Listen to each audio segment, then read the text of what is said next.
วันนั้นจบยังนี่อะไรพูดจบยังวันนี้ข้อ31จบยัง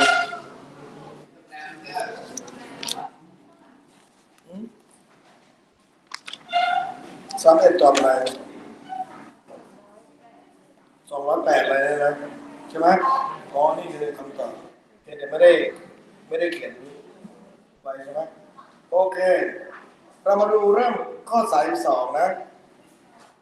ขออนุญาตลบอันนี้ก่อนเกี่ยวกับข้อนะครับเขาบอกทรงกลม W ดูรูปประกอบเลยนะวางนิ่งบนพื้นเอียง2 อัน53 37นะกับแนวระดับตามรูป NAB มีหมดละเป็นขนาดของแรงพื้นเอียงกระทำนะจงหา NAB วันนี้หา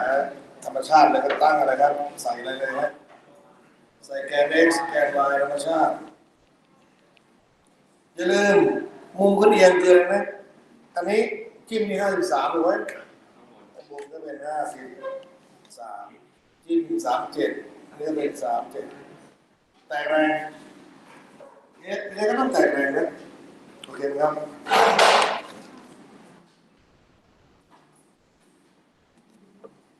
อันนี้ก็ถามอะไรอ๋ออันนี้ไม่ต้องเลยเขาถามแค่นี้เลยไม่เขียนเลยนะเขียนเส้นตรงแทนขนาดของที่อันนี้ไม่ได้คำนวณเห็นไหมเขียนก็มองนะเรามองที่ NB ก่อนเลย NB ไปขึ้นอย่างนี้ขึ้นอย่างนี้นะ NB นะมองมาครับดูตามที่มันนะนี่คือ N อะไร NB เอามาต่อกันเวกเตอร์กันอันนี้เป็น N เลยนะ NB W ก็ลงนี่นะเนี่ยก็แค่นี้ทิศทางกับลูกศรก็จบเขาต้องการแค่ให้เขียนนะเขียนอยากคำนวณก็ได้นะแต่ว่ามันไม่มี W ถูกไหมมันก็ต้องติดเป็น W ไว้ถ้าจะคำนวณก็ได้ข้อนี้เขาต้องการแค่นี้นะแต่เมื่อเสียเวลาเราก็คำนวณเรื่องก็ได้ครับไม่โอเคนั้นก็บริหารไม่ได้สมบัติพ่อแม่ก็จะหมดไปกับพวกเราการบริหารแค่นี้นะเล็กๆน้อยๆต้องจากการบริหารการใช้การอะไรให้เป็นไม่ใช่เขาสะสมให้ตั้งนานพังด้วยมือเธอเองถ้าไม่ใช่นะลำพังพวกแกจะสร้างได้ขนาดนั้นต้องใช้เวลาเท่าไหร่หัดฉลาดคนอื่นอยากจะมีสมบัติอยู่แย่เลยคำนวณเลยนะแตกแรงเนาะเส้นนี้อะไรนะ ND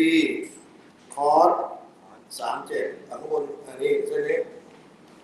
ND ไซน์37เอาอีก N นึงNA คอสNA ไซน์ก็คำนวณเลยครับซ้ายเท่ากับขวา NA ไซน์53เท่ากับ NB ไซน์37แทนไป53 4/5อันนี้3ส่วน5ตัด5เอา NA ไว้นะ NA เท่ากับ3/4 NB ทำไหมครับย้ายให้เหลืออะไรก็ได้เอา NA ก็ได้ NB ก็ได้สักอันไม่ได้แตกต่างแต่อย่าลังเลเอาสักตัวแปรนะครับเพื่อทำเป็นนิสัยไม่ต้องมาเอาไหนดีนะอยู่นั่นนะต่อไปขึ้นแล้วกับ NA คอส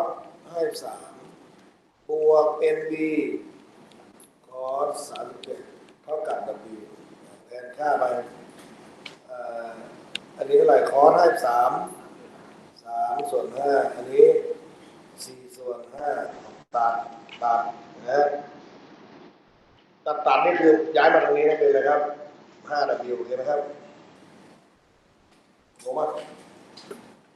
5 คูณตลอดก็กลายเป็น3NA บวก 4NB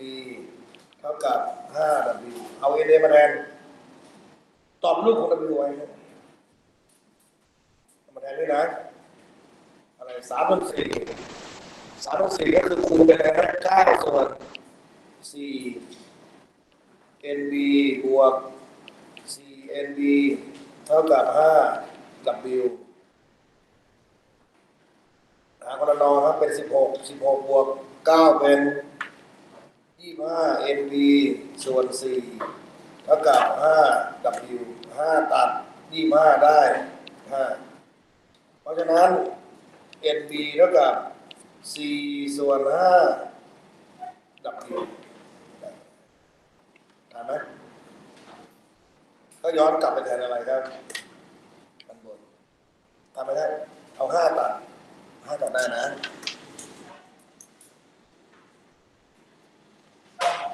ย้ายกลับมาครับ NB NA เท่าไหร่3 ส่วน 4 NB 4 ส่วน 5W ก็ตัดดังนั้น NA ได้เท่าไหร่3 ส่วน 5W ยกเว้นต้องให้ W มามีเป็นตัวเลขก็ออกเป็นตัวเลขเลยนะครับตอนนี้ก็เป็นตัวไปเลยว่าทันแล้วเนี่ย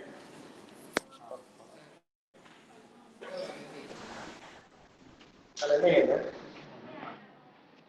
ขยายตรงไหน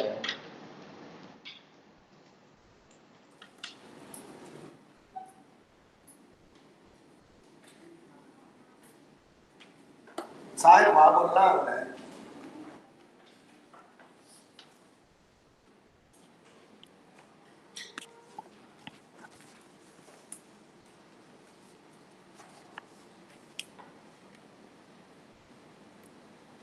โอเคป่ะพอหลังจากเราได้ตรงนี้เสร็จแล้วก็ไปทำไมเวลาเราย้ายครั้งแรกเลยนะคุณใส่กรอบไหมเสร็จแล้วคุณต้องกลับไปแทนในกรอบนั้นแน่นอนถูกไหมเนี่ยพอได้คำตอบ1 คำตอบแล้วก็กลับไปทำไมไปแทนก็เอาไปแทนตรงนี้นะคำตอบ NA และ N แต่ข้อนี้เขาไม่ได้ถามหรอกนะแต่ก็ไหนๆมีโจทย์แล้วก็ลองทำถ้าถามข้อนี้ก็ถามแค่รูป3 เหลี่ยมรูปนี้ง่ายไปสมศักดิ์ศรีม.4ถามความหมั่นไส้คำนวณเลยเห็นไหมมาแล้วครับผมลงให้แล้ววิดีโอไม่รู้อะไรมันกดใส่ไปติดเลยไม่ว่าไปทุกวันเลยเดี๋ยววันนี้ก็ไปใส่ถ้าไม่ลืมนักเรียนก็เวลาไปอ่านหาเวลาอ่านก็ดูชี้ดูแล้วก็ฟังไปมันจะดีขึ้นเหมือนกับเราไปทบทวนตอนเนี้ยมันทั้งเขียนทั้งฟังทั้งประสาททุกอย่างมันอยู่ในจุดเดียวถูกไหมถ้าเรากลับไปทวนอีกทีคือนี่มันจะหูตาสว่างมันจะขึ้นมาเลยถ้าไม่เลยว่าเรียบร้อยหลับในแล้วครับต้องมีของดูอยู่แล้วกับคำพูดแต่ว่าเดินดูไปงั้นหาเวลาดูนะเพราะข้อสอบอยู่ในนี้หมดเลยปลายภาคแต่มันไม่ได้น้อยเนี่ยถูกไหมมานั่งท่องตัวเลขอันนี้จะท่องใช้ไงอย่ามาตอบเนี่ยไม่ใช่วิธีการเรียนนะต่อไป33วัตถุ0.4-0.5 กิโลกรัมปลูกตังรูปเลยนะสัมประสิทธิ์พื้นมีสัมประสิทธิ์นะจงหา W อันนี้ชัดเจนคิดยังไงมีหลายก้อนถูกไหมถูกไหมและจะทานทุกผิวระวังนะทุกผิวนะแสดงว่าระหว่างอะไรนะระหว่างก้อน4ก้อนหน้าข้างล่างก็มีอะไรจะทานถูกไหมดูเขาบอกทุกอะไรทุกผิวนะแสดงว่าผิว4ผิว5ก็มีผิวพื้นก็มีใช่ไหมงงไหมเนี่ยแยกก้อนนะมองก้อนบนพยายามจินตนาการดูก้อนบนนะมีก้อนบนวาดรูปประกอบนะ0 จุดอะไรมีเชือกดึงออกมาโอเคไหมฮะ W ไม่มีเพราะดิน W ไม่สม่ำแล้วดินส่วนใหญ่ก็ไม่มีส่วนใหญ่แล้วดินไม่มีอะไรจะทาน แค่แนวราบแนวธรรมดาเนี่ยจับได้หมดเลยนี่นะจริงๆแล้วอากาศมีอะไรจะถามเรื่องสูงก็จะมีพวกอะไรต้านอากาศยกเว้นไปทางด้านอื่นจะถ่ายรูปไปเลยไม่ต้องมายุ่งอะไรฟิสิกส์เป็นเท่าแก่ที่บ้านก็ไม่ต้องใช้ฟิสิกส์ใช้เงินอ่ะไหนอยู่ไหนนี่คือใครทีแล้วมีแรงอะไรครับแรงสถานเห็นไหมทันไหมก้อนบนทันไหมมาดูก้อนล่าง0.5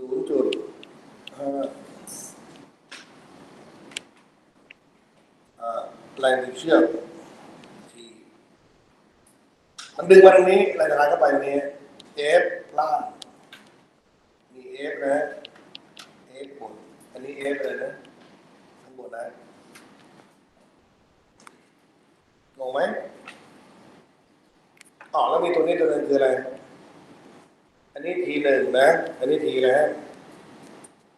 ทำให้มองรูปแล้วตัดเป็นแรงต่างๆถูกไหมเรามองอีกทีครับมองที่รูปโจทย์ปัญหามันอยู่ที่ก้อน 0.4 กับ 0.5 ถูกไหมครับไม่ใช่ปัญหาอยู่ที่ก้อน W นะแต่โจทย์ต้องการอะไร W โอเคไหม W ตรงนี้ก็มาตัดตรงนี้ตัดก้อน W เนี่ย W ข้างล่างลงไปเลยนะ W ข้างบนไปเลยนะ T อะไรเนี่ยเราให้เป็น T อะไรฝั่งนี้ T2 ฝั่งนี้ T1 นะก็คือ T2 T2 มีค่าเท่ากับอะไร W ก็ใส่ไปเลยนะเพราะฉะนั้นเราไม่ต้องเขียนว่า T2 ครับนี่ยังเล่นอีกพี่น้องมีคนอื่นก็เรียนหมดเลยทุกอย่างวิดีโอนี้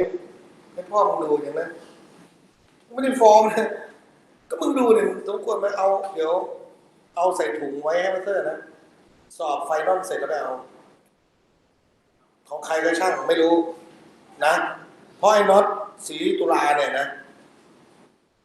มันเล่นมันไม่ยอมเรียนตกเรียนหน้าแล้วก็เบาๆกะเพราเรื่องปากเรื่องกวนด้วยนะเดี๋ยวจะไม่รอดในชีวิตนะ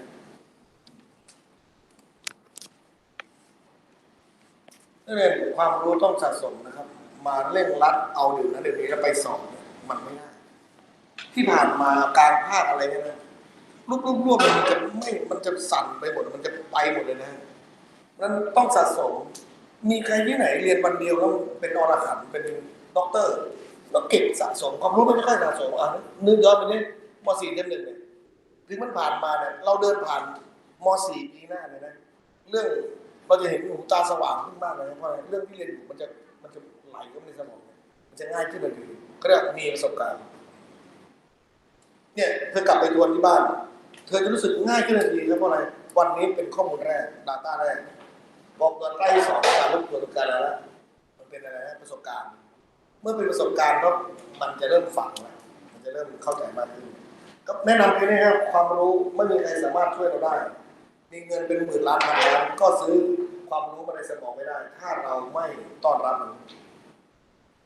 มีสิ่งเดียวเท่านั้นที่ต้องพึ่งตัวคนเองเพราะเป็นของรู้ของตัวคนเองเข้าใจที่ผมพูดไหมเดี๋ยวสักวันหนึ่งอย่าให้มันเสียเวลาในพวกนี้เสียเวลาอะไรเงี้ยเสียเวลาทุกอย่างในชีวิตโอกาสที่จะกลับมาใหม่ไม่สูญเสียสูญสิ้นศูนย์ทุกอย่างเนี่ยนี่คือตัวอย่างที่เป็นเคสแต่เราก็ดูไว้ว่าถ้าทำตัวอย่างนี้มันจะได้ผลไม่มีใครรังแกเห็นไหมผลมันออกมาเองเธอต้องตั้งสติตั้งแต่แบบนี้เพราะเธอต้องไปสอบเข้ามาอะไรไม่ใช่ปีหน้าด้วยสบายชิวๆไปก่อนเว้ยถูกไหมเพราะอะไรนะว่ามีเวลาทั้งปีอยากคิดอย่างนั้นนะบอกไว้ก่อนนะแต่คุณจะยากผิดหวังมองเลยครับก้อนบนเป็นไงมีแรงศรัทธาได้ครับมีแรงศรัทธาเนี่ยเรามองเป็นเรื่องปกติโอเคไหมเพราะแรงศรัทธาเราสูตรเราจำได้แล้วใช่ไหมมันก็ไม่ต้องมาแตกอะไรนะซ้ายขวาบนล่างแล้วก็ใส่เลยฮะใส่เลยฮะทีข้างบนคือทีหนึ่งเท่ากับอะไรเลยแรงศรัทธาก็คือมิว m g ค ข้างบนเลยสมุดแทนเลยนะนิวเท่าไหร่นะมีแล้วนี่0.2 m ก้อนบนนะ0จุดอะไรกิโล0.4คูณเลย g อันนี้คูณแบบเต็มเลยคูณทีละตัวเลยนะ248 80 2จุดทีหนึ่งเท่าไหร่ฮะ2จุดใช่ไหมก็คือ0จุดแล้ว8นิวใช่ไหมเดี๋ยวเรามาคิดก้อนต่อไปก้อนล่างเนี่ยที่ไหนเป็น P1 เนี่ยเรารู้แล้วต้องเปลี่ยนเป็นอะไรเราจะเขียนเลยก็ได้ว่า P1 คืออะไรนะ0.8ก็ได้เขียนเลยนะ0.8ฝั่งนี้มีอันเดียวใช่ไหมฝั่งโน้นน่ะมี W มีอะไร F บนเขียนไว้ก่อนนะ F บนบวก F ล่างทำไหม F บนก็มีอยู่แล้วข้างบนคืออะไรนะ F บนเราหามาแล้วนี่เท่าไหร่ฮะ0จุดอะไร0.8งงไหมครับนี่ไง F บนเท่ากับอะไรทีหนึ่งไงจะแทนใหม่ก็ได้นะ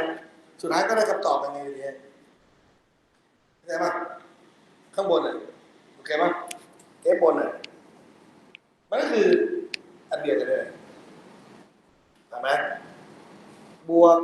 F ล่างนะมิว F ล่างบวกอ่ะมิว mg นี่แหละนะแต่มันจะแทนไปเลยนะ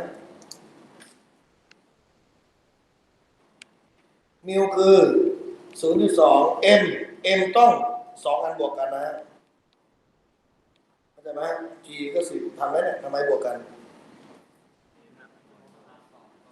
ในขณะข้างล่างเนี่ยมันถูกกดตั้งแต่เบอร์4เบอร์0.4เบอร์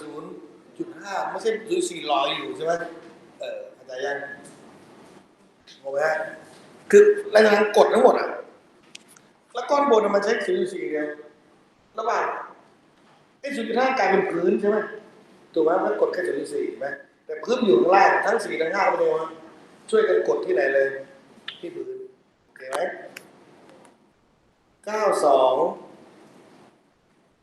เท่าไหร่18 0กี่จุด3จุดนี่นะโอเคไหมทำไม่ได้ก็ไม่ใช่3จุดบ้า2จุดเอง1.8บวก 0.8นี่นะเดี๋ยวย้ายไปแล้วเนี่ยบวก 0.8ได้อะไรนะ2.6อ๋อใส่แรงสนานผิดกันนี่นี่นะมาดูก้อน5นะ0.5แล้วตัวที่ดึงไปคือตรงไหนฮะที่2ดึงตรงนี้นะโอเคไหมเข้าใจไหมเนี่ยมันใส่แรงสนานต้องมาตรงไหนตรงนี้โอเคไหมบอกไว้เนี่ย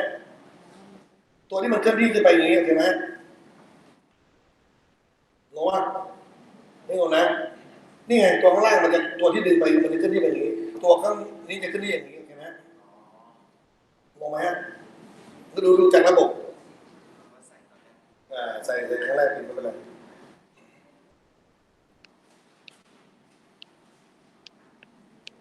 เนี่ยทั้งหมดนะรูปบนนะโอเคไหมมองก้อนนี้มานี่ก้อนนี้ไปนี่นะคนละก้อนกันนะเพราะนั้น W ที่2ก็ W ใช่ไหมเท่ากับอะไร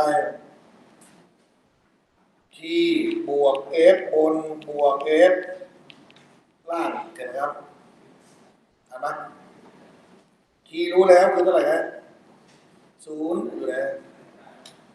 0.8 F บนก็0.8 F บนแล้วกับ T เห็นไหม F บนกับ T แต่ F ล่างตัวนี้มันคืออะไรมิว M1 บวก M2G นะแทนค่าไป0.2 บวกกัน 0.9 คูณ 10 1.6 บวกได้เท่าไหร่1จุดอะไร1.8 ตอบสุดท้ายนะ3.4 นิวตันโอเคนะครับทันไหมเมื่อกี้รูปนี้วาดผิด ว่า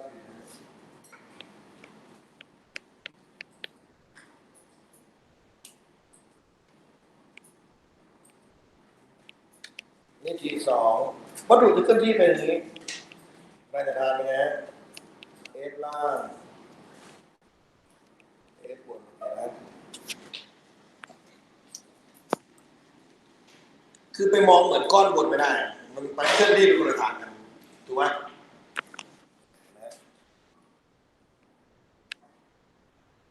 ทำไมมาเซ่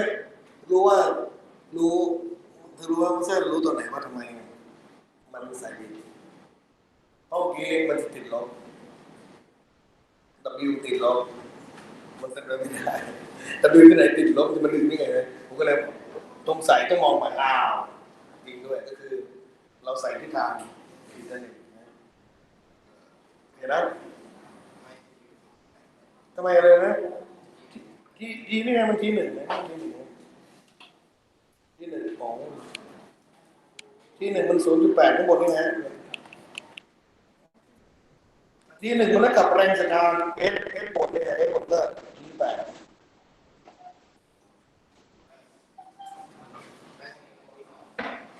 เอ้า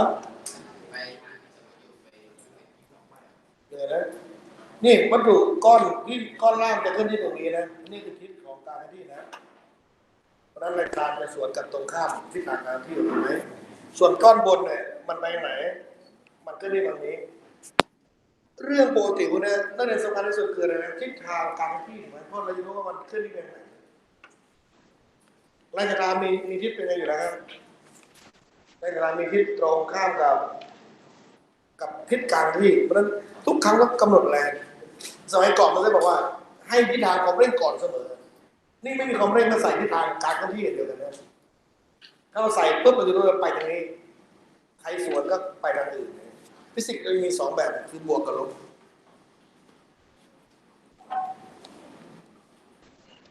ต่อไปนะข้ามช่องเสมอมีมวลนะ W เนี่ยปลายบนถูกล้างด้วยเชือกตามรูปเลยต้องหาอะไรแรงตึงเชือกเห็นไหมมีคานใช่ไหมมีคานทำไงดีฮะมีคานเห็นไหมมีคานแล้วหนักทำไงฮะเห็นข้อความนี้อะไรเกิดขึ้นดีฮะอะไรเกิดขึ้นฮะคานมีน้ำหนักคูณซิกมาโมเมนต์เลยเรียนรอเลยนะควรใช้จุดไหนดีฮะ A และ B จุด A ดีที่สุดข้างล่างให้รู้ว่าเราจะเทคโมเมนต์น่าจะเร็วที่สุดโอเคนะครับแต่สามารถทำได้อื่นได้นะอย่างน้อยเนี่ยนะครับไม่ต้องมีอะไรเกิดขึ้นจุด A ต้องมีอะไรนะมันสัมผัสต้องมีอะไรนะมันต้องมีอะไรนะแรงปฏิกิริยาไม่ต้องใส่เพราะอะไรฮะเพราะเราเอาตรงนี้เป็นจุดหมุนแรงออกจาก A ทั้งหมดเป็นอะไรหมดนะฮะโมเมนต์เป็น0หมดก็ไม่ต้องเสียเวลานี่คือข้อดีของการเทคปกติบางคนบอกไม่อยากเทคโมเมนต์เร็วกว่าอย่างอื่นถ้าเป็นแตกแรงเนี่ยคือพื้นฐานเลยนะที่มูลมาคือแตกแรงเนี่ยคือพื้นฐานนะนึกอะไรไม่ออกก็ไปก่อนนะแตกแรงรวมแรงแก้กรรมการเนี่ยพื้นฐานนะส่วนโมเมนต์ก็เป็นอีกขั้นตอนหนึ่งที่ไงนะที่ทำให้รวดเร็วขึ้นมาเร็ว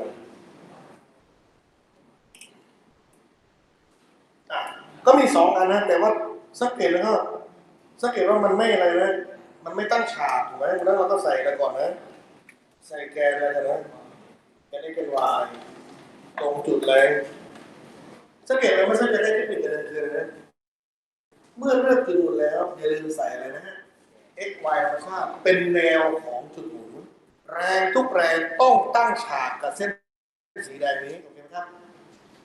ถ้าเราไม่ใส่เนี่ยโอกาสจะมองมั่วนี่ผมให้เคล็ดลับในการว่าถ้าไม่ใส่เมื่อไหร่จะงงทำไมเป็นอย่างนั้นทำไมเป็นอย่างนี้มาดูนะ W คือตรงนี้ใช่ไหมเห็นไหมก็ต้องคูณระยะอะไรนะตรงนี้ใช่ไหมถูกไหมจากตรงนี้มาเนี่ยนะส่วนทีไม่ได้แตกแรงถูกไหมแตกก่อนนะ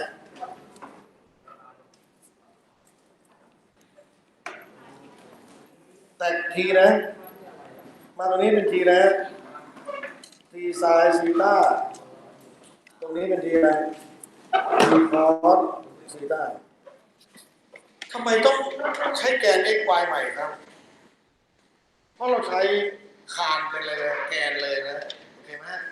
ใช้คานเป็นแกนเสมอจำคราวก่อนไหมที่เราใช้คานเป็นแกนถ้าไม่ใช้คานเป็นแกนก็ได้จริงๆแล้วเราจะใช้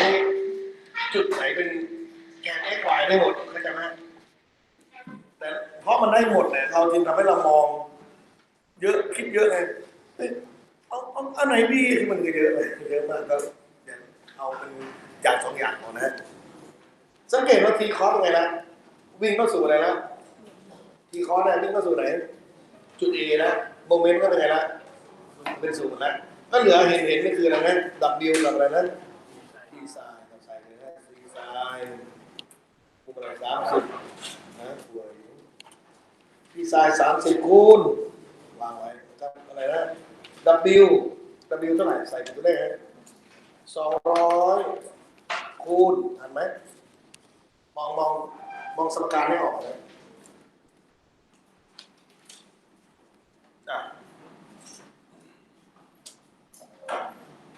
สมมติคานยาวแอลนะทีไซน์ต้องคูณอะไรมันตั้งฉากกับคานได้ไงก็คูณเลยแอลเห็นไหมบอกว่ามันนี้บอกแนวนี้มันใช้เฉพาะจุดนี้ไงจุดนั้นถ้ามันตั้งฉากกับระยะจากจุดหมุนไปตั้งฉากแล้วถือว่ามันได้หมดแล้วใช้ได้หมดระยะทางจากจุดหมุนเห็นไหมจากจุดหมุนไปยังอะไรครับแรงนั้นที่เป็นไงกันที่เป็นไงเนี่ยที่เป็นไงเนี่ยตั้งฉากกันก็ถือว่าไงเลยใช้ได้เลยเห็นไหมตรงนี้มันมีได้ทุกอันนะครับรอบจุดเองมันมีทุกจุดขอให้ตั้งฉากใช้หมดโผล่มานี่ก็ได้ฮะแต่ว่าถ้าตรงนี้มันตั้งฉากตรงนี้ก็ใช้ตรงนี้ได้เลยใช่ไหมเข้าใจว่าการเลือกใช้ระยะนะอันนี้ไม่เกี่ยวไปมองมันผูกได้ไงไม่ได้ผูกมาดู200ฮะ200น้ำหนักตรงกลางคือ L ส่วน2เห็นไหมแกน x ใช่ไหมแกน x ใช่ไหมเป็นอะไรครับคอสอะไรคอส60เลยทันไหมทันไหมเนี่ยสีแดงเนี่ยมันความยาวมันแอลแต่น้ำหนักลงที่ไหนแค่ตรงนี้แอลส่วน2บีบลงมาก็เป็นคอสนะครับเพราะเราใช้ระยะตรงนี้นะนี่นะสีแดงตรงนี้นะสีแดงใหญ่ๆหนาๆเนี่ยเป็นของใครWเนี่ยต้องใช้สี่เหลี่ยมแดงๆอย่างนี้นะระยะมันเห็นปะอะไรนะที่คอส30มันวิ่งเข้าไปนี่นะวิ่งเข้าไปในแกนนะวิ่งเข้าไปจุด A เราใช้จุด A จุดหมุนเมื่อวิ่งเข้าไปจุด A เป็นไงโมเมนต์เป็นไงเนี่ยอันนี้โมเมนต์เป็นเลยเป็นศูนย์เห็นไหมเพราะมันมีระยะห่างถูกปะลง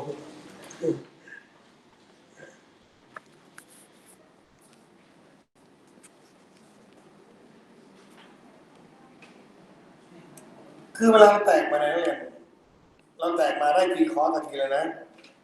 แต่ทีคอสมันวิ่งเข้าไปสู่จุดเลยฮะจุด A เราเลือกจุด A เป็นจุดหมุนเพราะนั้นโมเมนต์มันจุดเลยนะ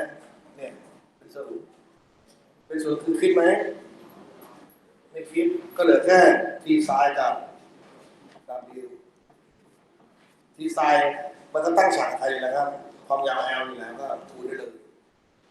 ส่วนอันนี้ระยะของมันคือตรงนี้นะครับตรงนี้คือ L ส่วน2คอสเนี่ย L ส่วน2คอสนะ60ก็ได้ L ก็ตัด L นี่ตัดเหลือ100ไซน์30 1/2คูณอยู่หารอยู่ย้ายไปคูณแล้วกลายเป็น200ลืมแทนคอส1/2ตอบ100เพราะนั้น P เท่ากับ100นิวตันทันไหมฮะทันไหม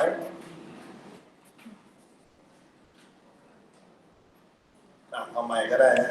คุณตื่นคิดไม่ทันรู้1/2อันนี้ก็1/2คิดแบบใหม่นะดูสีดำนะ L ตัด L นะ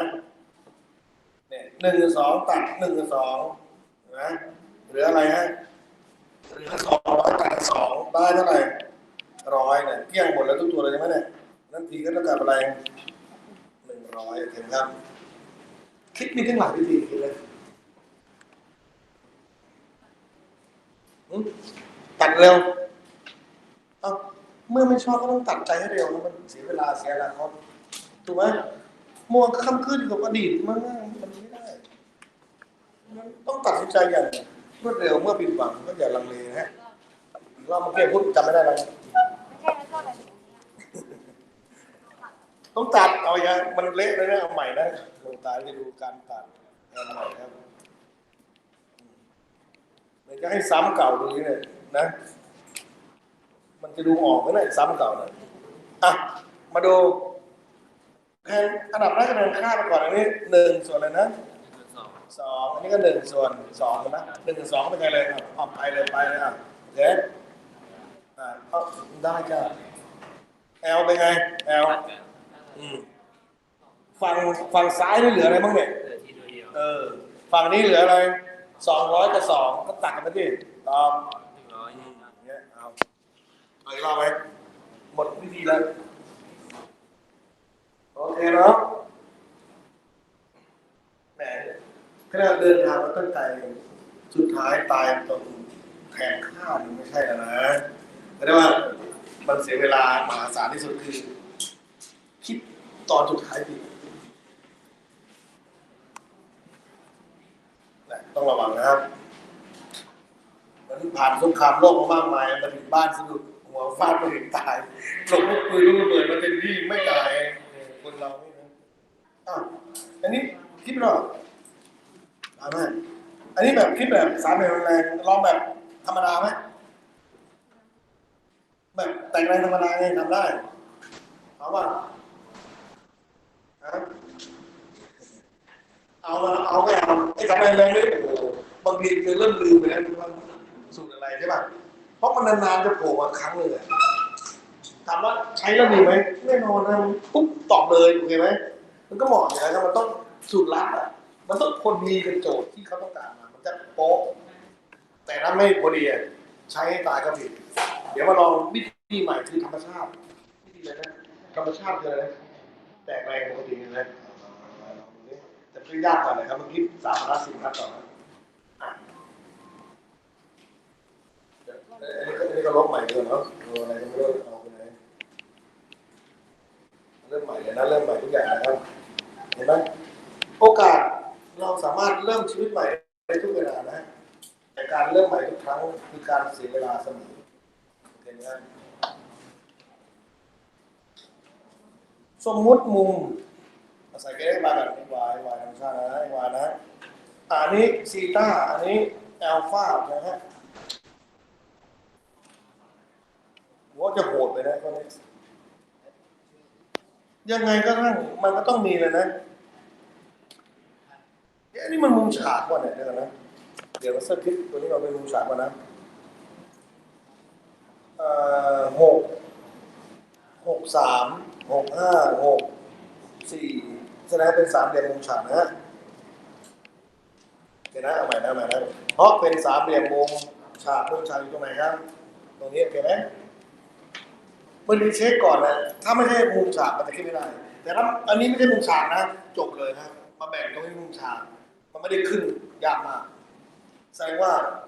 ไม่สามารถใช้ธรรมดาได้ต้องใช้อะไรอย่างเดียว3เหลี่ยมอะไรอย่างเดียวข้อนี้ก็ถือว่ามีวาสนาอยู่นะ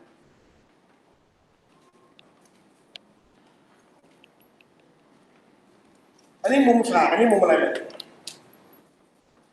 นะเขาตัดพอมาคิดตัดไปไหน6 3 6 4 6 5ก็3 4 5ข้ามฉากที่มุม37เลยใช่ไหมอันนี้ก็อะไรครับ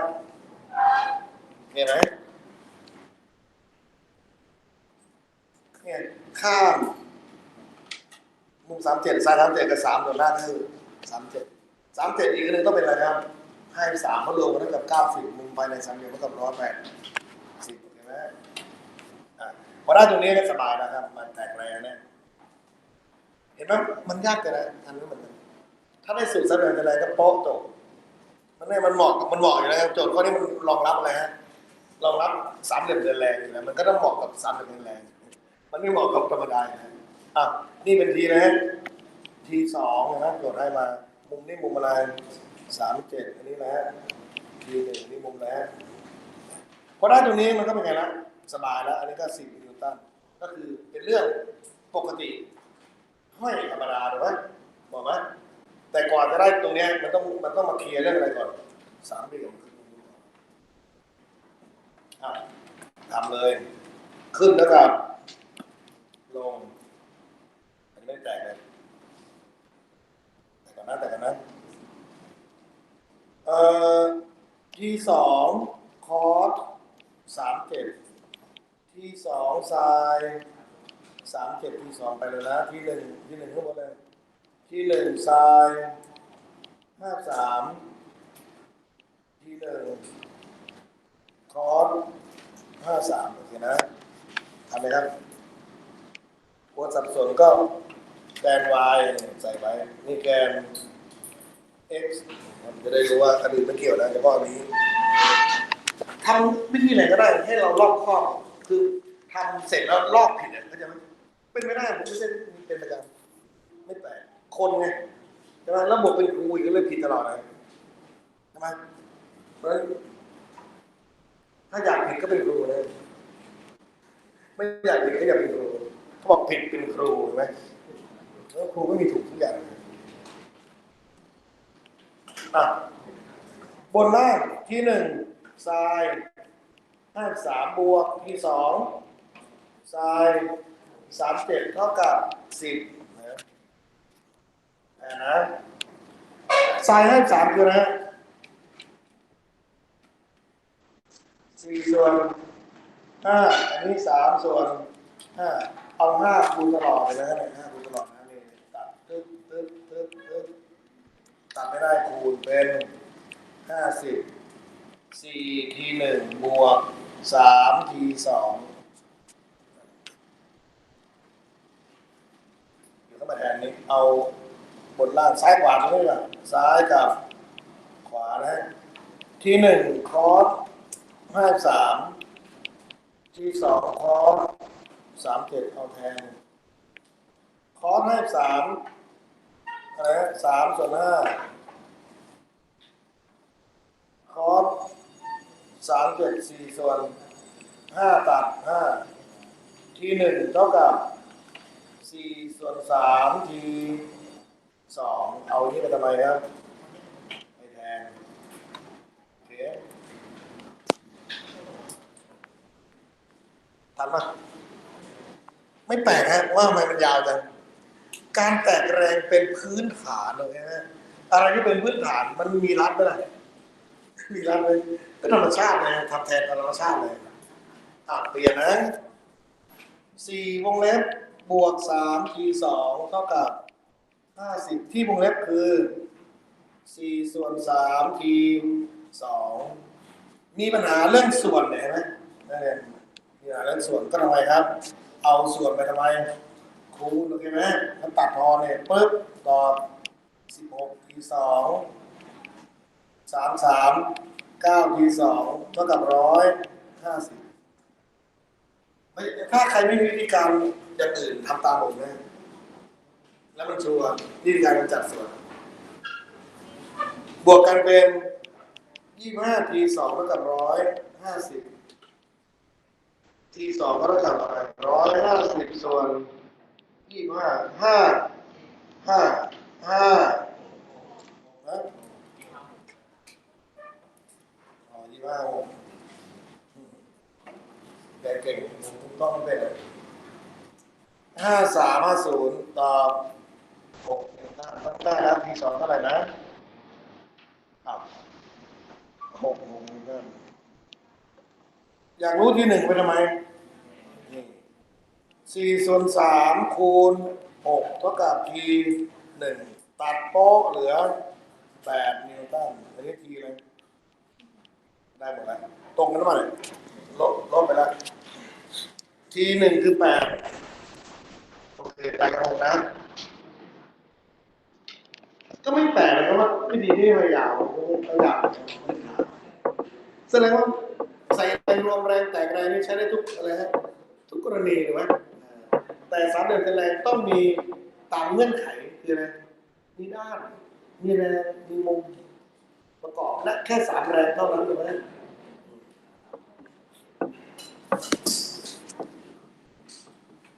โอเคไหมลูก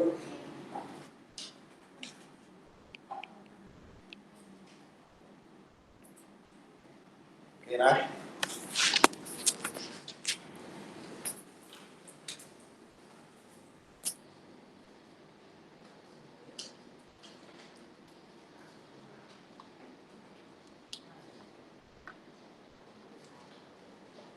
ทันไหมเนี่ย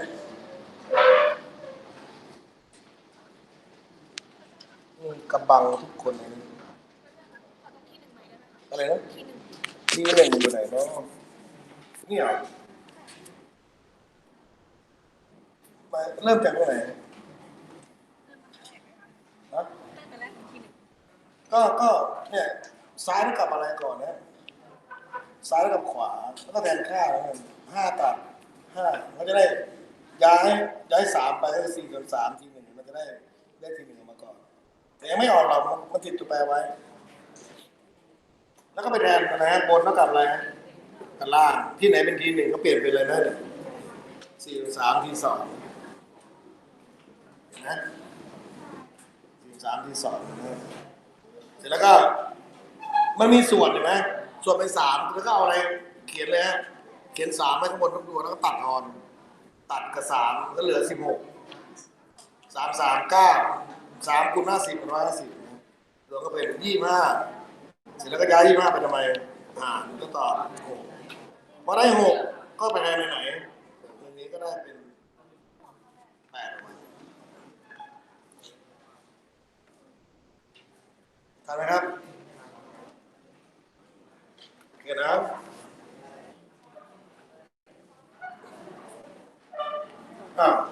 จะข้อสุดท้ายแล้วนะเดี๋ยวพอเสร็จพวกนี้นะครับเดี๋ยวก็จะเอาโจทย์เก่านี่แหละนะเดี๋ยวฝึกทำตั้งแต่งานพลังงานนะเลือกเอาบทละ5 ข้อก็ที่มันเหมือนจะออกอะไรนะเหมือนกับออกในนี้หมดเลยนะเมื่อกี้บอกมันทฤษฎีคืออะไรนะออกเรียกว่าทฤษฎีทุกกฎเนี่ย80%ไม่อ่านแล้วนะอะไรโกรธก็ใช่เส้นลวดดึงคานเห็นไหมแค่กำลังขึ้นขาเนี่ยเราดึงเท่าไหร่หนักเท่าไหร่50 นิวตันมีให้แล้วบ้านลูกนะ20ก็มีให้แล้วคานยาว5แบ่งทอนเรียบร้อยหมดเลย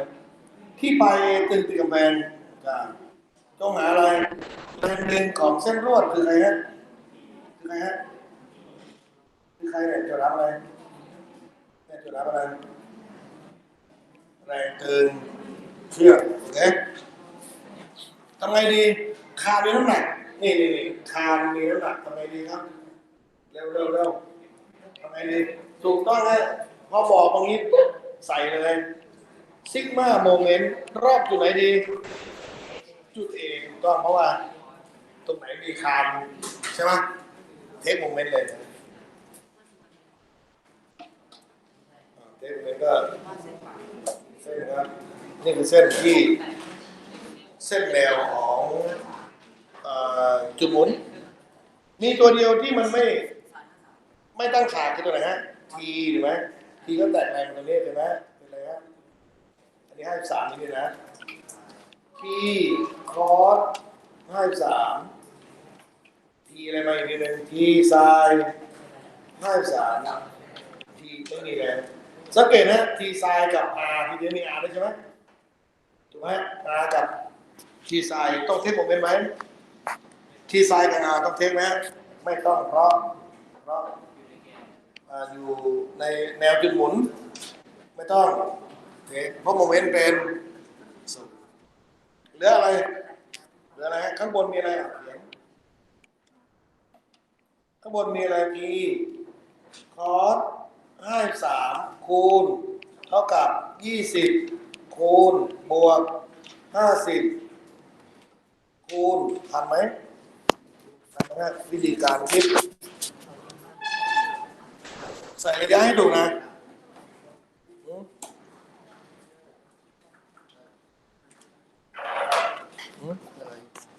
เร็ว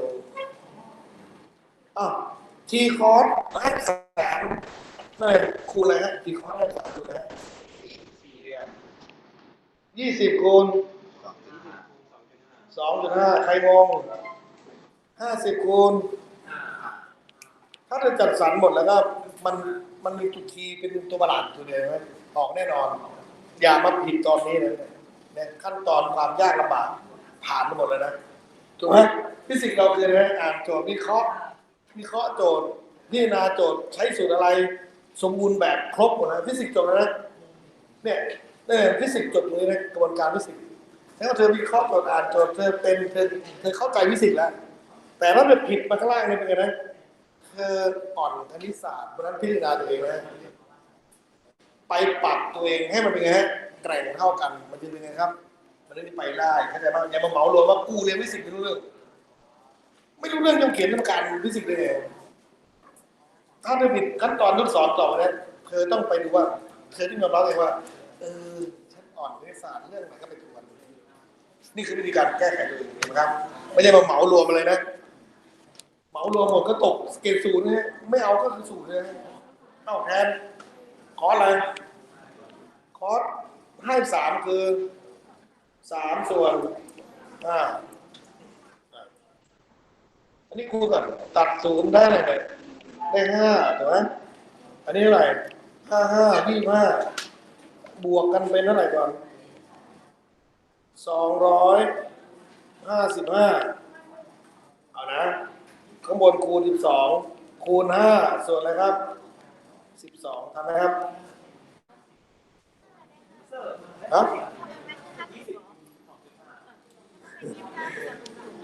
ได้อะไร0ตัดไปแล้วได้50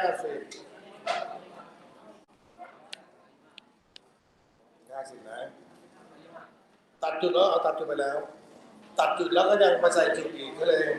เหลือ5ต่อเป็น312คูณ5เห็นไหม5มันหารอยู่ย้ายไปคูณ12มันคูณอยู่ย้ายไปหารตัดออนครับเอาอะไรตัด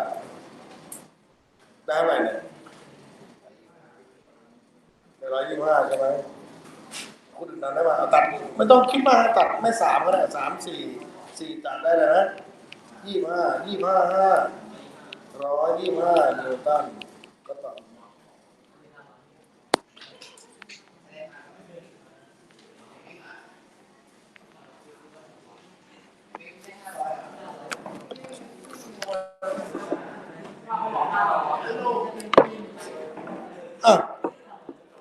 มาดูข้อสุดท้าย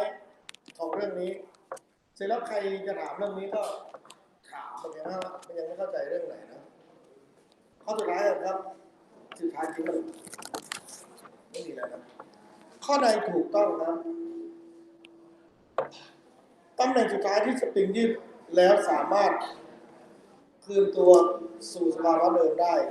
เรียกว่าการขีดจำกัดการแปรผันจริงๆนี่มีความเครียดต้องเรียนกันไหมเดี๋ยวมันจะเสริมเรื่องความเครียดให้นะมันเป็นสมบัติของการยืดหยุ่นบางทีก็ไปเรียนในเรื่องของไหลของแข็งแก๊สถ้าไม่สอนไปเดี๋ยวครูเขาคิดว่าเราเรียนไปแล้วต้องสอนตำแหน่งสปริงมันเลยตอบยากไงใช่ไหมเนี่ยเพราะยังไม่ได้เรียนไปก่อนแล้วมาตอบดีไหมเริ่มดูนะสภาพยืดหยุ่นของแข็งสมบัติของแข็งนะ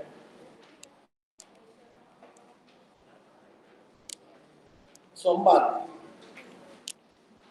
ของแข็ง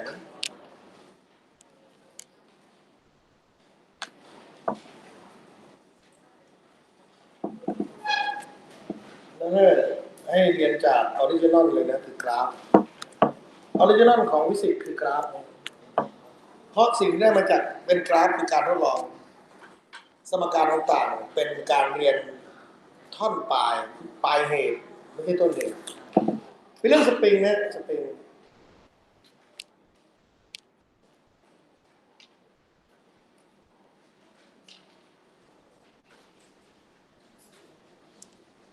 แบ่งเป็นช่วงๆนี่นะแรง F นะกับระยะ S หรือ X ก็ได้บางคนก็ถนัดเป็น X ช่วงที่หนึ่งช่วงที่สองช่วงที่สามนะช่วงที่หนึ่งนั่นเองครับมันเป็น F แปรผันตรงกับ X เป็นกฎของ Moore's law คือเรื่องสปริงพลังงานสักสปริงเลยกฎของ Moore's law ช่วงที่หนึ่งนะ F แปรผันตรงกับ X แล้วออกแรงดึงเท่าไหร่ X ก็จะยืดออกเท่านั้นนะซึ่งจะกลายเป็น F เท่ากับ kx นะฮะเป็นสูตรเลยนะเรื่องอะไรนะเรื่องสปริงแต่เวลาเรื่องสปริงดึงกลับเป็นอย่างนี้นะเดิมอันนี้คือเดิมสปริงออกแรงดึงสปริงนะนี่เดิมหลังจากนั้นก็จะยืดออกแรงดึงเสร็จแล้วเอาแรงออกนะเอาแรงออก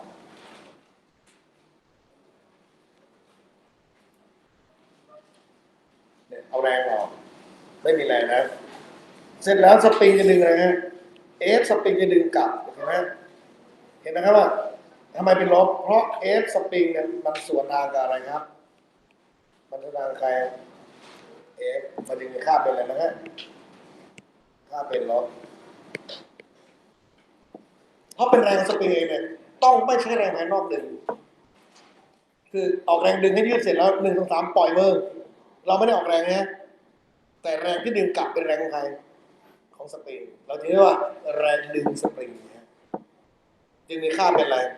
เป็นลบเสมอนะครับอันนี้แปลผันตรงกันเป็นกฎของโมเลกุลเป็นเรื่องพลังงานถูกไหมเรื่องพลังงานอาจารย์ว่าไม่ใช่สอนเรื่องพลังงานสปริงเนี่ยมันใช้สามเหลี่ยมแค่อะไรนะแค่ช่วงนี้แต่พูดถึงอะไรไปด้วยฮะพื้นที่การไปด้วยได้สุดนะเพราะพื้นที่คือแรงกดดันเป็นพลังงานสักสปริงใช่ไหม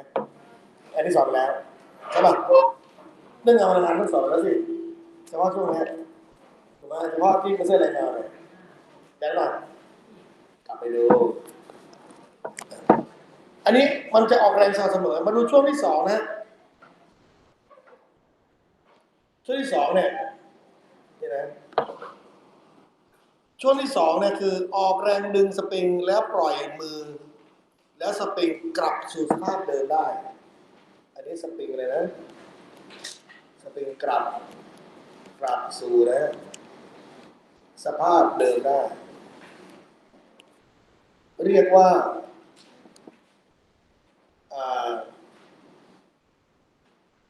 ความยืดหยุ่นสมบัติของความยืดหยุ่นนะ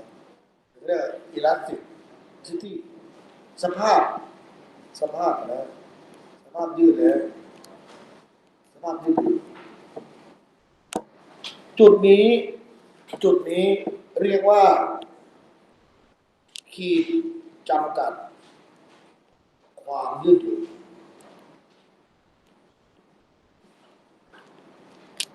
นี่นะเสื้อถึงจุดนี้ถ้าเลยจุดนี้ไปแล้วมันไม่กลับสู่สภาพเดิมแน่นอนนั้นถ้าเป็นคำว่าสภาพอะไรนะยืดหยุ่นเนี่ยเขาเรียกว่า elastic city สภาพยืดหยุ่น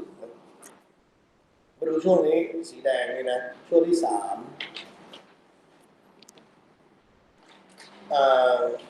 สปริงไม่สามารถกลับสู่สภาพ เดินได้ซึ่งเราเรียกว่าสภาพพลาสติก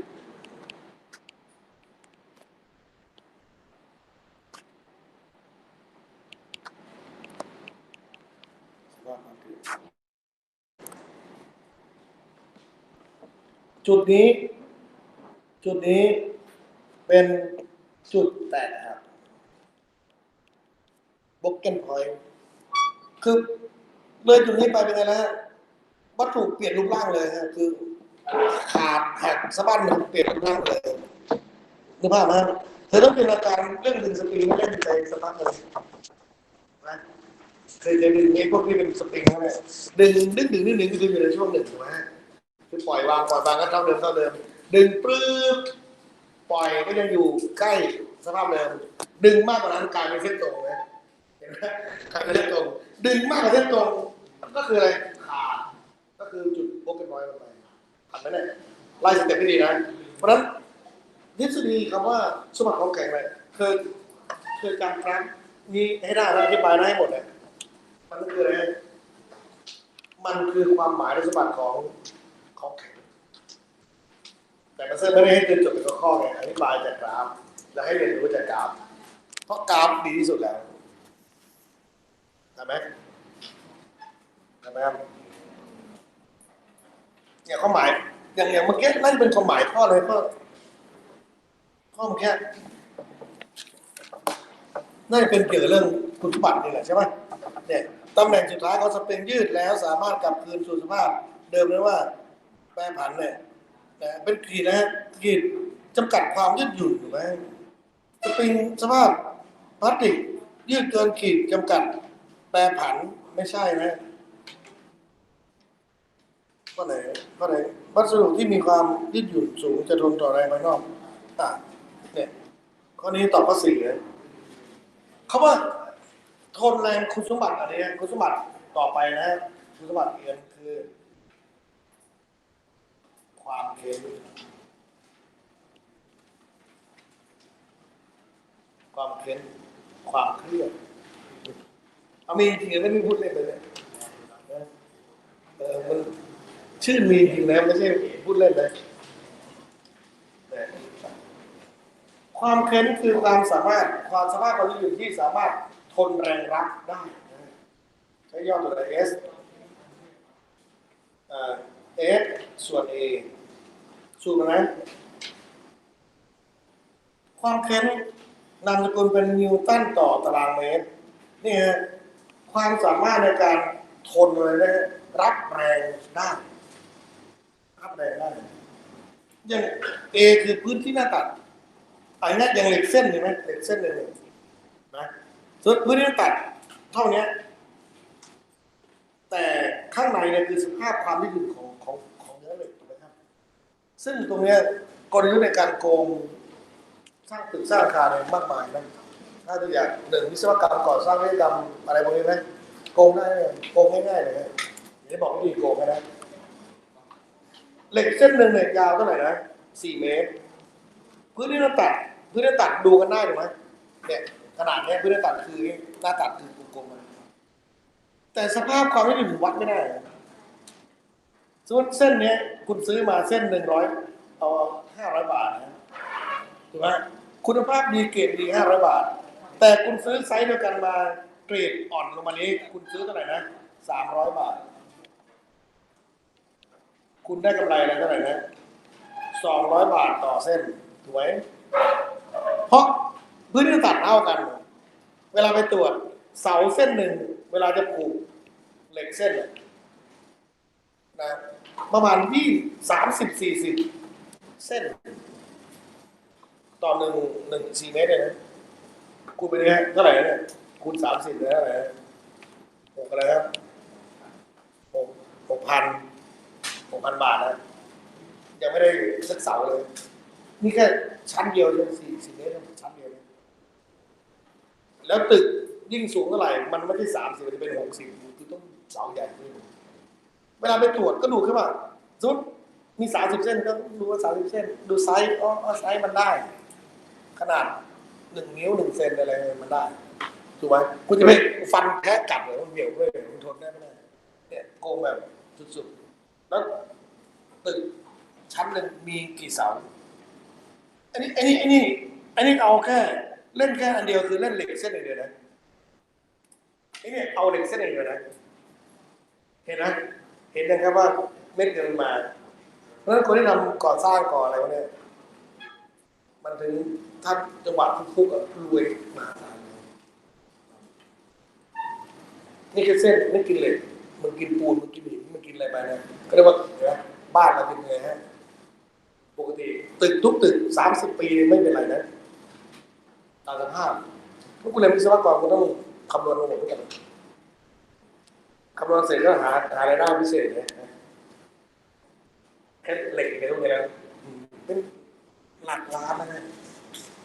เข้าใจป่ะโอเคนี่เห็นแล้วหมายว่ามันไม่มีโอกาสไปได้ทุกคนที่จบวิศวกรรมนะถูกไหมใช่ไหมแล้วแต่บุญวาสนาสะสมไว้นะดีไม่ดีไม่ทำใช้เงินเลยโดนจับเลยความเข้มคือ F ส่วน A นะความเครียดโอ้ย6,000ไม่ต้องยุ่งเลยสอนให้เด็กโกงไม่ดีฮะเขาบอกว่าโตขึ้นต้องไม่โกงใช่ไหมถ้าไม่โกงตอนนี้ก็โกงได้นะเราให้โตขึ้นก่อนไม่โกงตอนนี้โกงได้เลยถูกป่ะนั่นจะโกงอะไรรีบไปโกงไงตอนนี้ไม่ผิดเพราะโตขึ้นไม่โกงมันต้องไม่โกงตั้งแต่บัดนี้จนตลอดไปต้องตั้งโครงการอย่างนี้นะความเครียดเดลต้า L ส่วน L 0ลืมอันนี้บอกยังว่าคือแรงอะไรแรงแคนเนอร์นะหน่วยเป็นนิวตันอันนี้อะไรครับพื้นที่หน่วยเป็นตารางเมตรอันนี้คือความเค้นนี่ความเครียดก็บางคนมันใช้สูตรตัวอื่นนะบางคนใช้สายลับเยอะหมดเลยตัวนี้ก็มีนะอะไรเงี้ยแล้วตัวไม่สำคัญหรอกเพราะเป็นการสมมติขึ้นมาสุดท้ายคือจำมันอะไรนะฮะความเครียดคืออันนี้ถูกแน่นอนเดลต้า L ส่วน L ส่วนสายลับต่างแล้วแต่เราจะเห็นไหมเดลต้า L คืออะไรครับ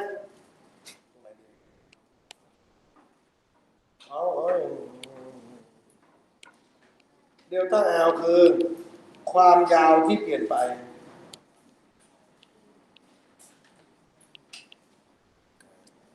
L 0คือความยาวเดิมคำว่าความยาวที่เปลี่ยนไปนะฮะไม่มีเหล็กที่ไหนยืดออกจนกระทั่ง5 เมตร6 เมตรมีไหมเขาเรียกว่าเหล็กไหมออกแรงดึงยืด5 เมตรเนี่ยเขาเรียกเหล็กไหมถูกไหมมันก็คืออาจจะ0.01ความยืดหยุ่นมันประมาณนั้นนะแต่ถ้าเป็นยืดเป็นเมตรเนี่ยก็เรียกว่าอะไรนะพลาสติกหรืออะไรนะใช่ไหมไม่ใช่เหล็กแล้วครับเป็นยางเลยนะมันเหล็กมันจะมีความยืดหยุ่นของมันได้พอถูกแรงกระทำปั๊บมันจะเกิดอะไรขึ้นทันทีครับอาจจะยืดออกหรือหดเข้าอยู่ที่เราตีหรือดึงเนี่ยการสร้างกระเบื้องเหมือนกันเคยเห็นเขาปลูกกระเบื้องไหมลูกทำไมเขาปลูกกระเบื้องแล้วไม่ชิดกันหมดเลยต้องมีแบบอย่างเงี้ยต้องใส่อะไรไหมเนี่ยใส่ยางใส่เหล็กใส่อะไรพวกนี้ไหมถนนเหมือนกันนะเวลาเขาทำถนนเนี่ยเขาไม่ได้ทำแผ่นเดียวทั้งถนนนะก็ทำเป็นอาจจะ3 เมตร 2 เมตรแล้วก็ใส่อะไรฮะล่องเพื่อใส่อะไรยางมะตอยทำไมใส่ยางมะตอยรถออกแรงกดดันมันก็จะยืดออกมันยืดออกก็จะชนพอชนกันปั๊บไงมันก็จะแตกร้าวไปพอตรงนั้นเป็นอิลาสติกด้วยไงมันก็จะสามารถทนอยู่ได้นานนะเพราะฉะนั้นเนี่ยบางทีถ้าเราติดกันกระทืบทีนึงก็เป็นกระปรื้อเพราะมันขยายออกแต่ไม่ได้ขยายออกเป็นเมตรเป็นอะไรชัดเจนขนาดนั้นนั่นไม่ใช่นะมันเป็นยางนะก็คือพวกแรงต่างๆการเรียกแรงเค้นต่างๆเรียกตามอาการของออกแรงนะถ้าเราบีบเงี้ยก็เรียกบีบใช่ไหมอย่างเงี้ยบีบหรืออัดใช่ไหมก็เรียกความเค้นอะไรความเค้นอัดนะถ้าดึงดึงออกก็ความเค้นอะไรความเค้นดึงความเค้นจะเรียกไปตามแรงที่กระทำ ยกเว้นความเค้นเฉือนมาดูนะคำว่าเฉือนคืออะไรคำว่าเฉือนนั่นคือมองนะจำคำว่าโยนะรู้จักโยไหมโยภาษาไทยโยคือฐานอยู่ที่เดิมเห็นไหมออกอะไรเนี่ยฐานอยู่ที่เดิมแต่มันเหมือนกับมันเป๋ไปทั้งหมดนึกภาพไหมภาษาไทยแล้วเรียกอะไรนะมันโยใช่ไหมภาษาทางการก็เรียกเฉือนเนี่ยนี่คือความเค้นเฉือนจะไม่ได้ทราบเลยนอกนั้นก็ได้ตามอาการนะถ้าเราเอามาใส่ไว้แล้วเอามวนห้อยก็จะกลายเป็นงอใช่ไหมเนี่ยความเค้นงอเค้นโกงหรืออะไรนะโกงหรืองอมันจะเป็นอาการตามอาการของอะไรที่จะทำเห็นไหมครับยกเว้นเมียเดียวที่พิสดารที่สุดคือความเค้นอะไรโอเคนะความเค้นเฉือนจะไม่เหมือนชาวบ้านนะ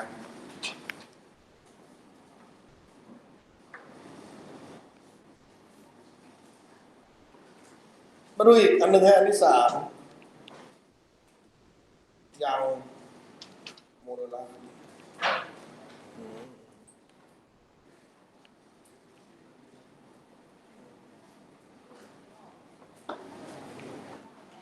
โมโนลาเก็บมาดูนะ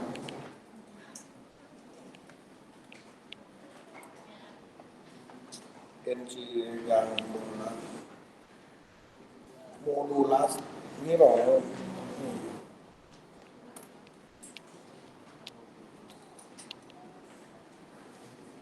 ค่ายางโมโนลัสตัวย่อเป็นบางคนก็ย่อตรงนี้นะความเค้นส่วนความเครียดจำมันสั้นคือนะยังเค้นส่วนเครียดยังเค้นส่วนเครียด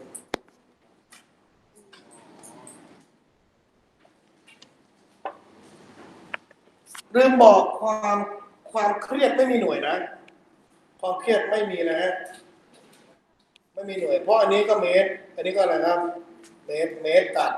เมตรไม่มีหน่วยนะความเค้นจะมีหน่วยเป็นอะไรนะนิวตันต่อตารางเมตรนั้นค่าอย่างโมลาร์ก็มีหน่วยเป็นเหมือนความเค้นคืออะไรครับเค้นจนเครียดไม่มีหน่วยถูกไหมก็เป็นนามตระกูลเดียวกันถูกไหมก็คือนิวตันต่ออะไรนะตารางเมตรบางทีเขาเรียกทักษะว่าเป็นอะไรนะความยืดหยุ่น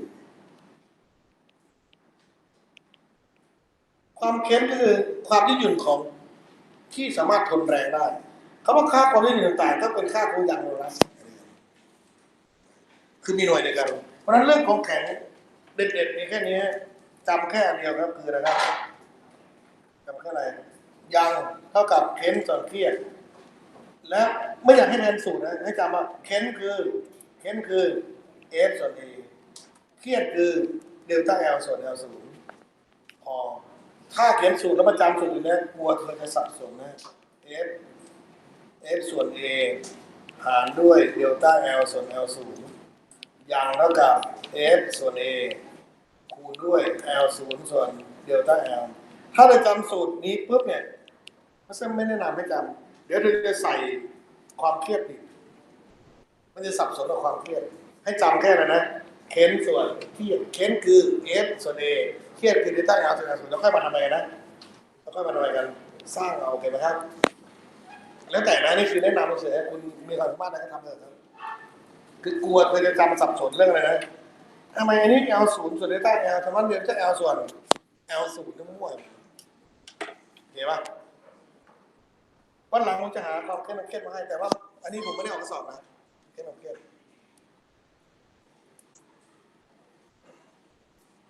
วันจันทร์เดี๋ยวจะเอามาทำโจทย์พวกนี้มาทำสัก5 ข้อนะเพื่อเสริม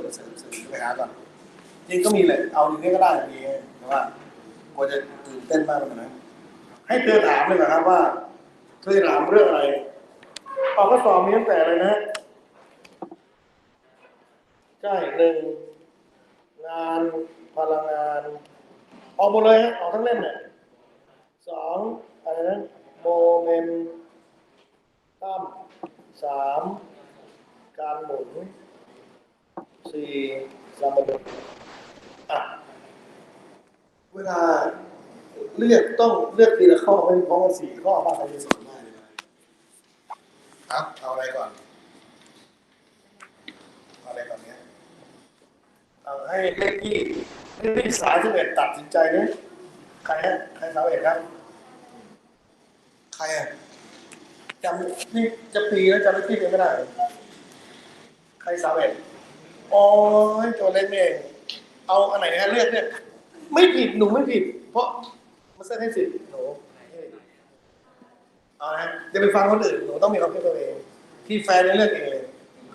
พี่ต้องถามผมอะการหมุนนะ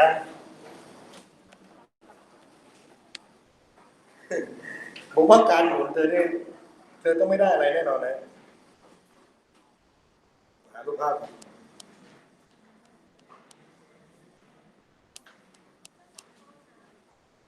ครับอันไหนวะอันนี้แหละเออ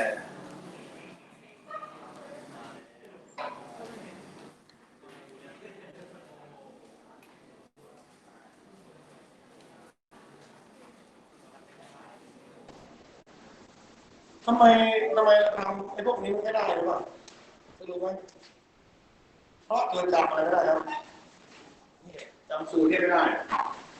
รู้ว่าที่ทำโจทย์ไม่ได้ดีเพราะอะไรคือจะจำสูตรไม่ได้แล้วได้เลยครับเนี่ยอยากทำได้ฝั่งไหนอยากทำได้ต้องทำไมครับต้องไงต้องจำไม่ได้เอาแค่นี้ก็หากินได้แล้วครับแล้วอันนี้ผมช่วยเลยไหมเนี่ยผมช่วยอะไรผู้เดินเลยเนี่ยช่วยไม่ได้เลยได้แต่บอกว่านี่ไงไปจำยกเว้นผมว่าสมมุติประจำได้แล้วผมจะทำโจทย์ได้ใช่ไหมเข้าใจที่ผมพูดว่าบวกกับตัวไหนที่เปลี่ยนกันได้ฮะตัวนี้ก็มองนี่ก็ได้ครับเพราะพันธุ์มีอยู่เนี่ยไหมเห็นไหนเป็น v ก็เปลี่ยนเป็นอะไรครับโอเมก้าสูตรเบื้องต้นใช่ไหมเนี่ยมันคู่กันนะ s กับซีตาเออัลฟาไอเป็นเอ็มแอลเป็นพีท็อปคือเอ็มมันอยู่ในนี้หมดแล้วเช่นอยู่จะเปลี่ยนสูตรเลยนะ v กำลังสองเท่ากับ u กำลังสองบวกสอง af กับ v เป็นอะไร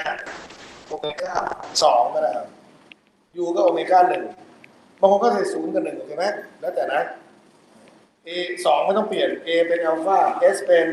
ซีตานึกสูตรอะไรนะนึกสูตรหมุนไม่ได้ก็นึกเลยต้องนึกสูตรอะไรได้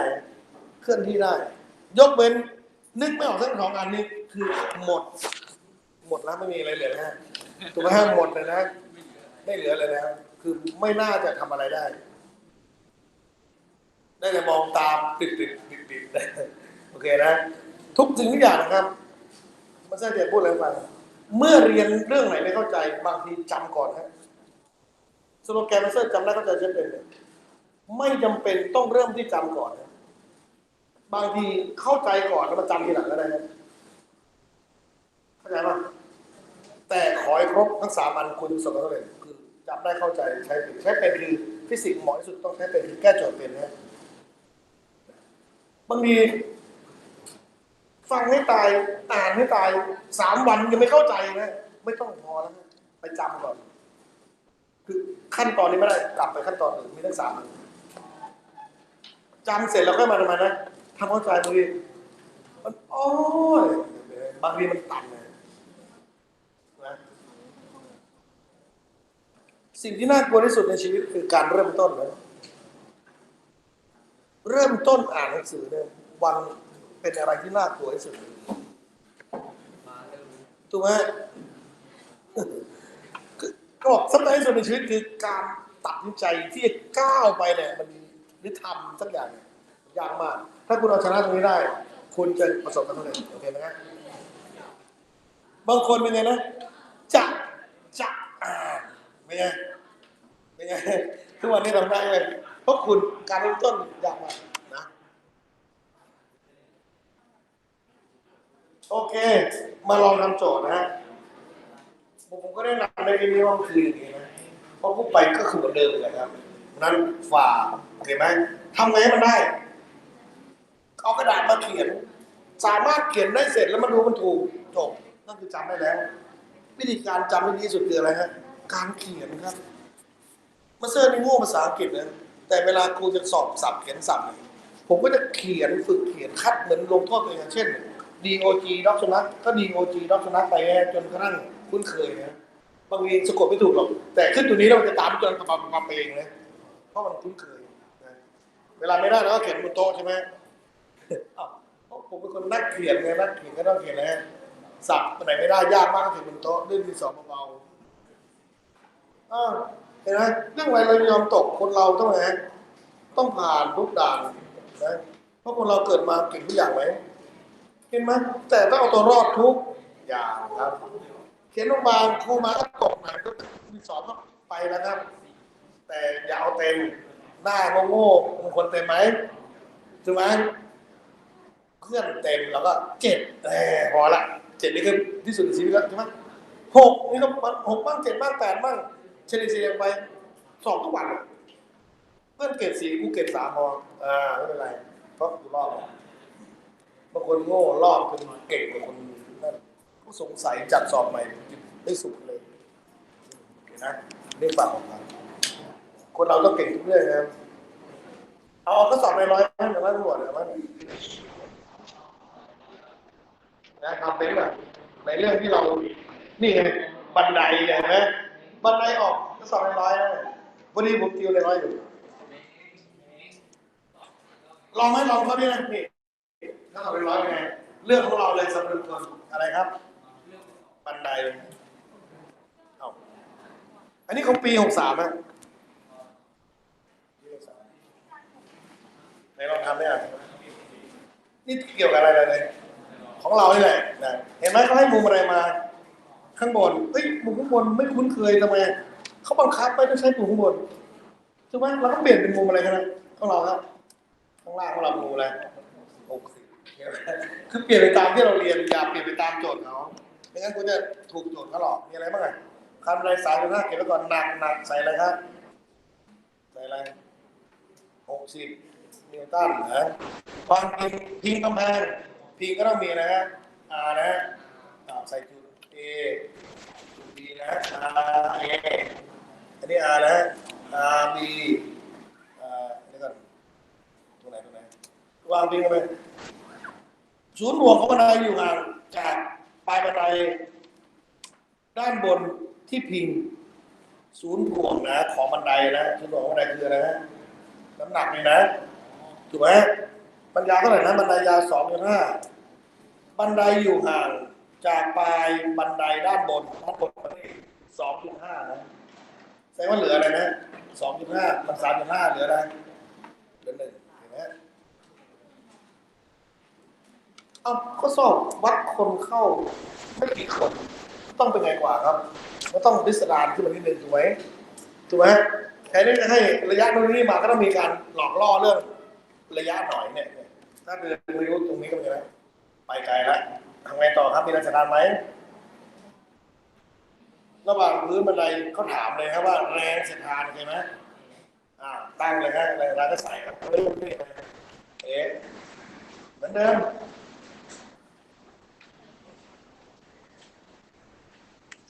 ทำไงแรงสถานเช็คโมเมนต์ก่อนเลยไหม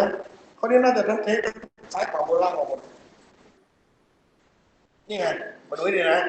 ซ้ายขวาคืออะไรตั้งหลักเลยแรงเสียดทานเท่ากับอะไรนะ RA โอเคไหมถูกไหมเขาถามแรงเสียดทานเต็มแสดงว่าเราต้องหาค่าอะไรนะ RA ก็จบแล้วเมื่อหา RA ก็เทคอะไรเลยถูกต้องเทคโมเมนต์เลยนะนี่ฮะเอาจุดอะไรจุดหมุนถูกไหมแรงเสียดทานหาย RB หายเหลือแค่อะไรครับ RA กับใครครับ W เห็นไหม RA คูณอะไร RA คูณนะฮะเท่ากับ W 60นะคูณRA คูณอะไรนี่อะไรเนี่ยด้านนี้ด้านอะไรไซน์ถูกไหมก็อะไรครับ L ไซน์60อันนี้ไง L อันนี้มีแล้วมีแล้วเท่าไหร่ครับ1เห็นไหมเนี่ยถ้าจะใช้ L ส่วน2ปลื้ดไปนะผิดเลยเพราะปกติน้ำหนักต้องลงที่ไหนพอดีครับตรงกลางแต่ข้อนี้เขาบังคับมาให้ลงตรงกลางนี่ไงทริคที่จะเลือกคนเรื่องบันไดออกบันไดจริงแต่ทริคนิดนึงเป็นไงมีคนได้ไม่กี่คนคนตกหลายคนเห็นไหมวิ่งคัดคนเข้าไปนั้นข้อสอบที่เดี๋ยวนี้สังเกตไหมในน้องต้องรู้ว่าก็ไม่ต่างจากแผ่นตัวสามไม่ต่างกันเลยพิเศษอ่ะเอลเราเท่าไหร่นะเอลเท่าไหร่ฮะสร้างสิบเท่าไหร่เห็นไหมเขายังเล่นตัวเลขอยู่นะดูนี่นะ RA แล้วกับอะไร60ส่วน L คืออะไรมาดู L ซ้ายก่อน L คือ3จุดอะไรนะ3.5ซ้าย60คือรูท3ส่วน2ตอบเป็นรูทป่ะไม่มีนะเห็นไหมไม่เป็นรูทก็เปลี่ยนเป็น0.866นะคูณนะ3.5โอเคไหมครับทันป่ะคือมันยากตรงขั้นคิดเลย6530เป็น3 6530 33 58 40เป็น43 638ลบ1 389 24เป็น25 01 303กี่จุด4จุดก็คลาดประมาณ3เลยนะเห็นไหมแอลไซน์ก็คือ 3.03 หาร 60ก็มองดูว่าประมาณอะไรฮะประมาณนะ20แต่ไม่ถึงนะอะไรนะหารเลยหารมาแล้วนี่ไง0.86ก็คืออะไรฮะนี่คำตอบเหรอ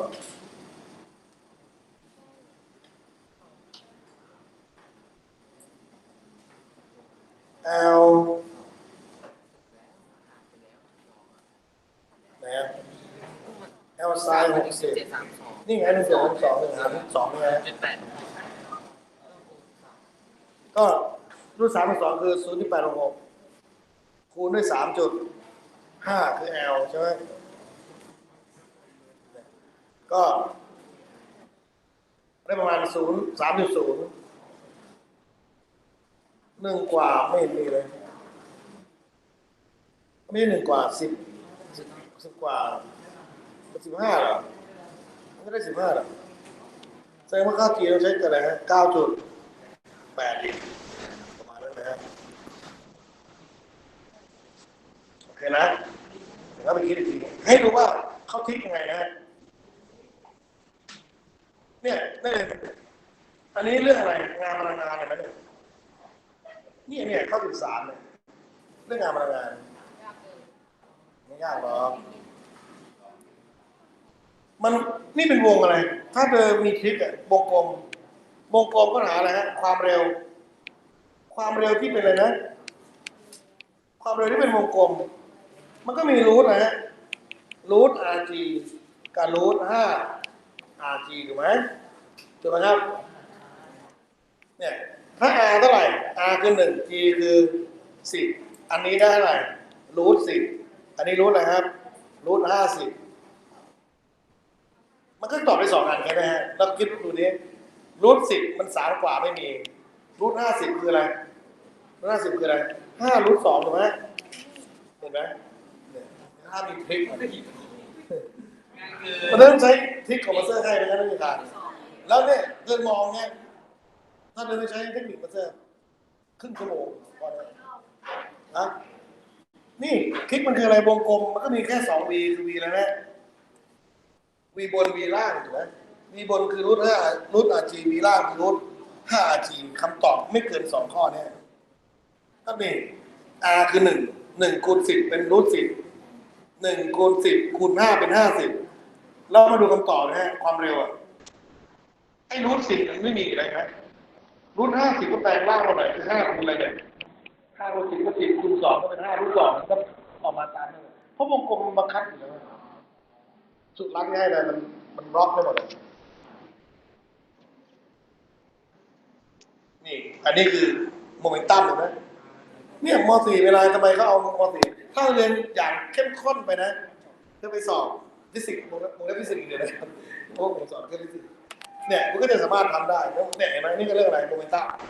บทละข้อบทละข้อบทข้อ2ข้อ2ข้อนี่ข้อนี้ยิ่งโหดเลยฮะ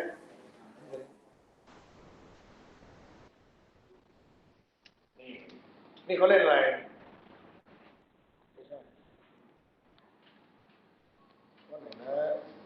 ที่เขาเล่นความดันความสูง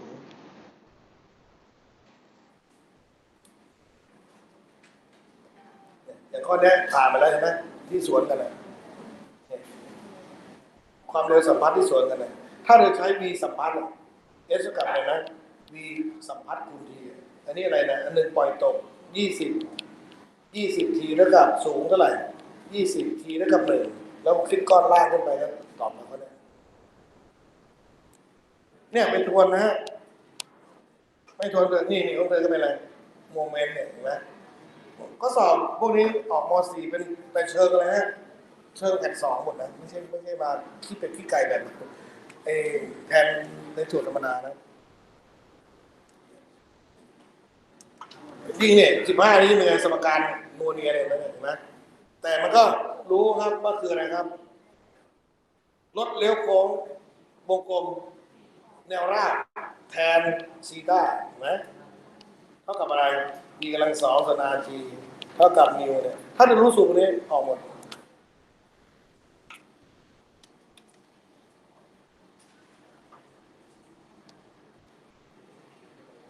มันมีข้อหนึ่งเป็นม .3 แต่โหดมาก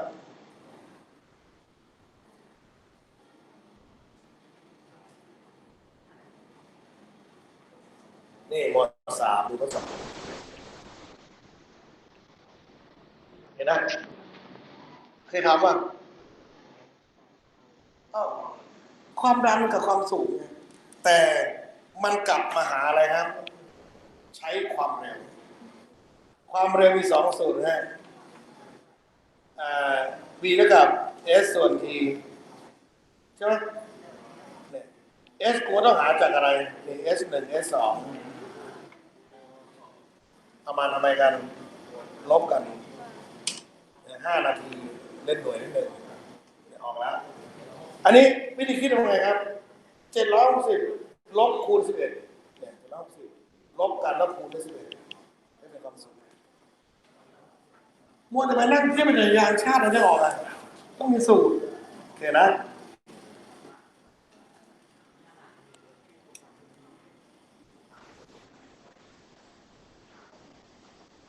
นี่ข้อนี้โหดมากโหดนะฝรั่งนะมวลสูตรง่ายมาก m เท่ากับโรคูณ v แค่นั้นโรคือความหนาแน่นให้ไปยังให้ไปแล้วขาดอะไรครับขาด v แล้วมันเป็นรูปทรงอะไรทรงกรวยที่เป็นรูปตัดอย่างนี้นะหาเป็นไม่ได้กรวยปริมาตรทรงกรวยที่ถูกตัดยอดไปไงหาได้ไหมหาไม่ได้ถ้าหาเป็นก็ทำได้เห็นไหมปริมาตรหาจากไหนอันนี้อะไร10อันนี้20อันนี้10 มิลเห็นไหมเนี่ยก็ทำได้เนี่ยปริมาตรของรูปทรงเนี่ยหาเป็นว่าทรงกรวยตัดจะเรียนนี่แย่คณิตศาสตร์เก่าๆเลยเพื่อจะไปสอบแข่งขันเลยครับเราต้องเตรียมตัวให้เป็นนะให้พร้อมไม่ใช่ว่าคุณต้องไปสอบตำรวจสอบอะไรก็เหมือนกันนะคุณต้องเตรียมตัวให้พร้อมของเราคือเตรียมตัวสอบอะไรปลายภาคก็ให้พร้อมถูกไหมก็ข้อสอบเราก็ประมาณนั้นไม่ได้ขนาดวัดคนทั้งประเทศแบบนี้ก็ได้พวกเราไม่ได้ซ้อมหลุดนะครับมาดูโจทย์เมื่อกี้การหมุนใช่ไหม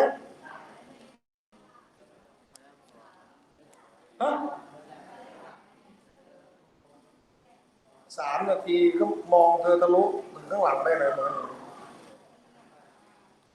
นี่มันเสาร์โอ้โหโจทย์อะไรวะเนี่ย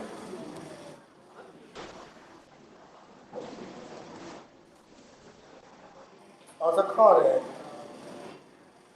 นี่พอดีว่างพอดีข้อได้ไหมข้อเดียวเอาข้อนี้แหละข้อที่เห็นเนี่ยจานกรมรัศมีใครโทรมาพอแล้ว